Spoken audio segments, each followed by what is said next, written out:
Hi, Jalen.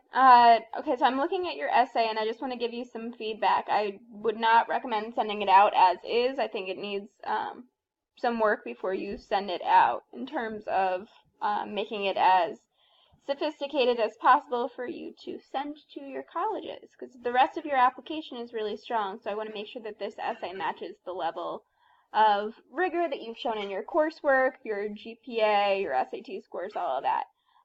So let's look at what we need to do to make this essay up to that level. Okay, so I noticed that when you start off your essay, you start off with that phrase, "in a nutshell." I would get rid of that, but I would make sure that you start with some sort of an image, some sort of a hook that's going to get your reader excited. By starting off in a nutshell, I was overly excited when getting my driver's license in January 2016, just as every teenager is. You're showing that, and you're even saying you're just like every other teenager in that moment. So what's unique to you? Why do we want to continue reading it? So make sure you're hooking your reader, you're standing out rather than just kind of slipping into the crowd or into the stack of college essays that the admissions officer is going through. Then you go, "Luckily for me, I had a car that I was able to drive. It was my grandmother's car." Those two sentences are so similar in nature, I'm wondering why you decided to split them into two sentences. And then you said, "My grandmother has Alzheimer's and she can no longer drive, so without my mother actually saying the words, 'the car is yours,' I immediately assumed it was mine." That's kind of reading like a run-on. That one, I would do the opposite that you did with the one before it. I would actually break that sentence into two. "I got my license January 31st. Now you've spent 4 words of your essay, and it is a word count essay. So you've spent 4 words just talking about the date of you getting your license. I don't know that it's important enough to say twice. And began driving on my own in mid-February. Now we're spending a lot of time just talking about the time frame. I don't know, do you think that your reader needs that kind of information? I think you could probably get away with cutting out the dates altogether. Excited was not the word to describe how it felt. It was more like ecstatic. Again, you've got 2 small sentences that I would suggest combining into one. Is there a better way to say that? "I was 1 out of 5 teenagers in my school with a license as a junior and my own car."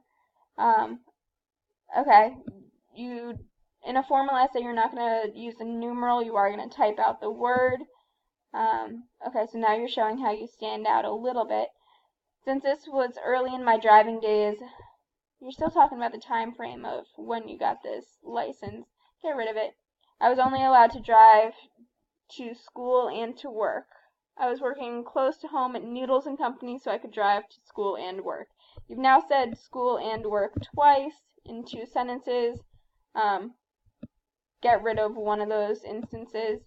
And then also, I don't know that it's super important that you work at Noodles and Company. I would get rid of that. For most of your applications, you're including a resume. It'll show where you work. And I don't think it's necessary for the body of this essay for them to know what your job is. And then you say, "I hadn't gotten permission yet to drive anywhere else."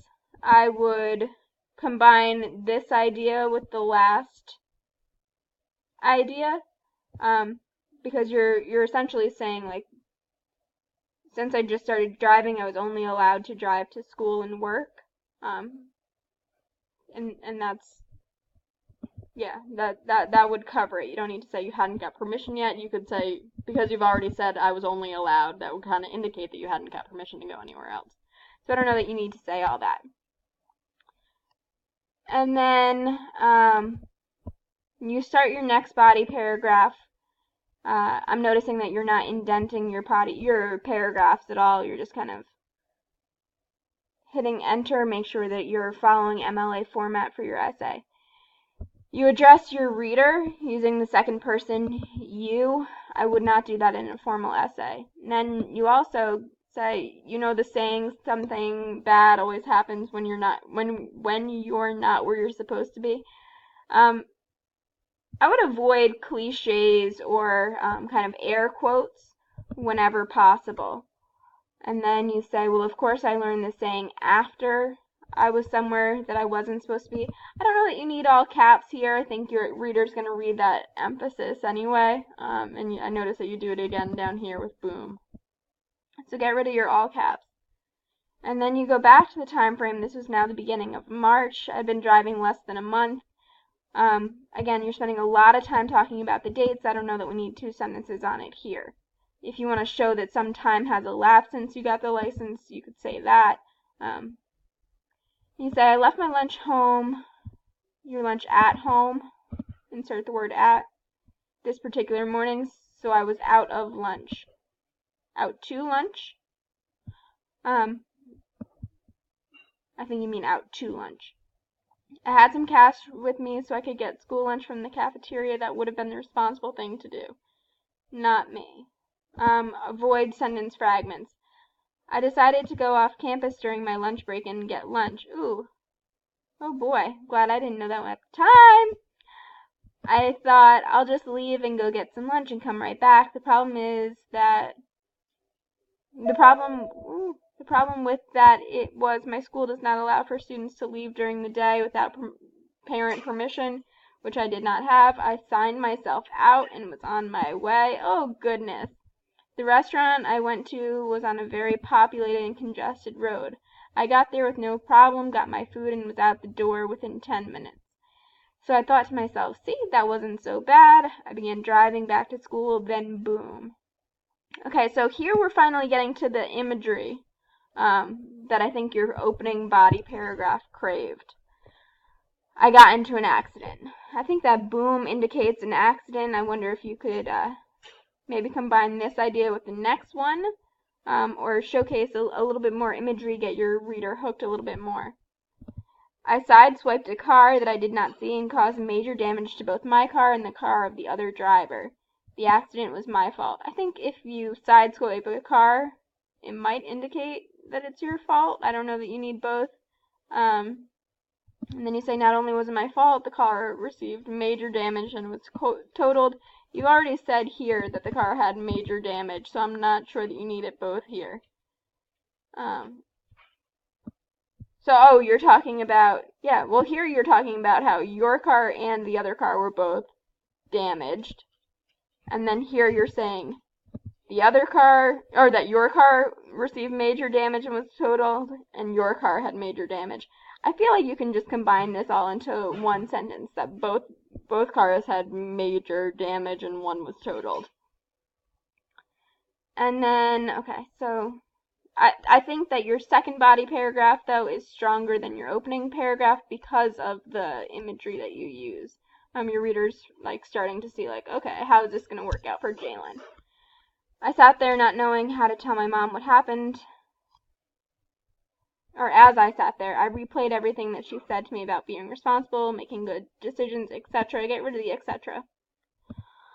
I understood where that saying came from. Okay, so now you're repeating that cliche again. Get rid of it. I kept asking myself, why did you leave school? This should be a question mark. And then a capital W here. Why didn't you just get some chips and stay at school like you were supposed to? Question mark inside your quotations. I disappointed my mother. I had to explain to my teachers why I left school. I had no car to drive. The use of the commas in between these clauses make it a run-on sentence. You could combine 2 of them and use a semicolon, or you could just get rid of I had to in the last 2 phrases. You could say I had disappointed my mother, I had disappointed my mother, had no car to drive, and needed to explain to my teachers why I had left school without permission. Okay, so I would combine the ideas in that paragraph. You then say, this was a major setback because I was in the doghouse with my parents. You weren't literally in the doghouse, so don't use cliches in a formal essay. Is there another way that you could phrase that to express that you got in trouble? And then you say, and didn't have a car to drive. Well, you already said that your car was totaled, so it kind of indicates that you don't have a car to drive in this moment. So probably get rid of it. You also say that earlier in this paragraph, I think. Yeah, you do. You say it right in the sentence right before.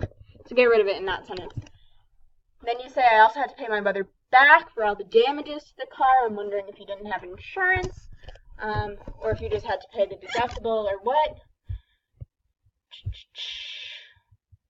And then you say, my parents no longer trusted me. That's huge. And I bet you that was a big part of the story. Is there a way to build that up? Although I already had a job, you said that because you worked at Noodles & Company. So I don't know that you need it again.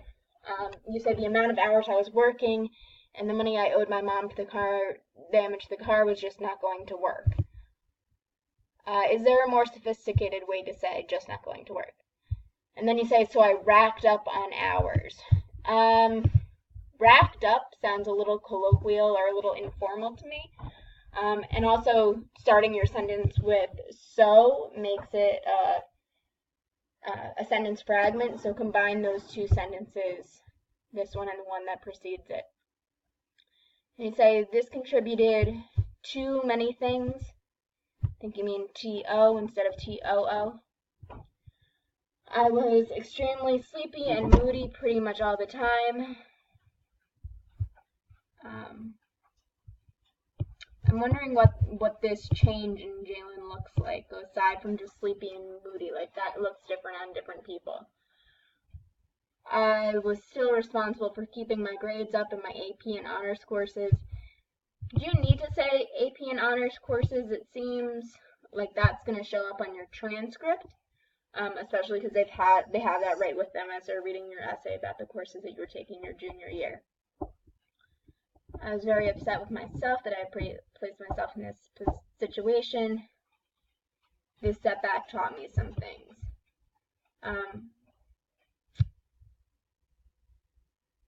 I'm wondering where in here you can change and start a new paragraph, because it seems like you're kind of jumping ideas. As I sat there not knowing how to tell my mom.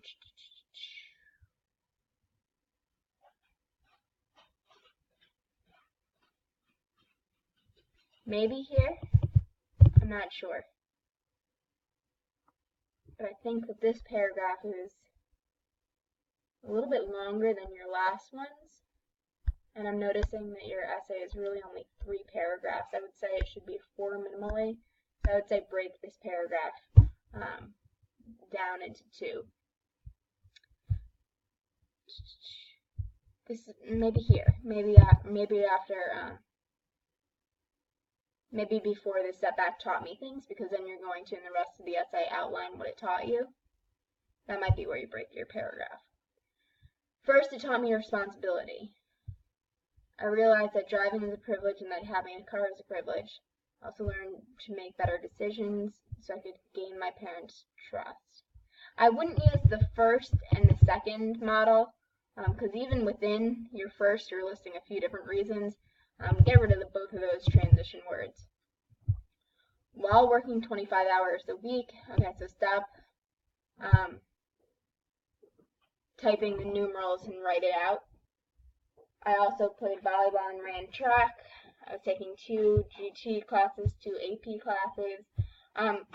So right now you're kind of listing things that are on your resume and on your transcript. I don't think you need to do that here. And then you say I did this to the end of my junior year. That's showing up on your transcript. I would get rid of that. And then I would get rid of the word finally. You say that's just another transition word. Like first and second, that don't really help your argument. It taught me organization with my study habits.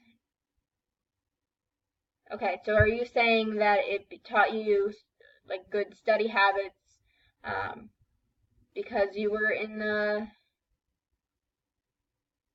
Let me reread this.